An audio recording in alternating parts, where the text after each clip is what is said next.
ஆண்டவன் நம்முடைய ஃப்ரெண்டு. எந்த அளவுக்கு அவர்கிட்ட பேசிக்கிட்டு இருக்கிறோம், எந்த அளவுக்கு அவருடைய வார்த்தையை கேட்டுக்கிட்டு இருக்கிறோம். ஆண்டவன் நம்முடைய மணவாளன், நம்ம எல்லாரும் அவருக்கு மணவாட்டி.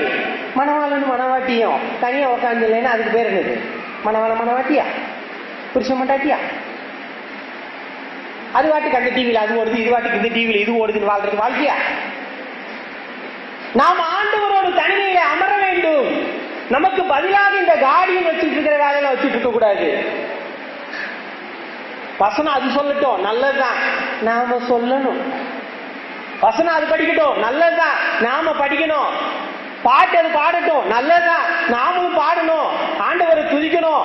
ஆண்டவரோடு உள்ள உறவிலே வளர வேண்டும். நம்முடைய கடமையை செய்வதற்கு பதிலாக நாம் இப்படிப்பட்ட பதில்களை வைத்துக் கொண்டு இந்த உலகத்திலே இன்றைக்கு வாழ்ந்து கொண்டு இருக்கிறோம். நேரமில்லை நேரமில்லை நேரமில்லை என்று சொல்லிக் கொண்டு இருக்கிறோம். சொல்லிக் கொண்டு இருப்போம் என்று சொன்னால் ஆண்டவர் நம்மை ஆசீர்வதிப்புக்கும் நேரமில்லை என்று சொல்லுவார். கடைசியிலே அவர் சொல்லுவார், இவர்களை நான் அறியேன்.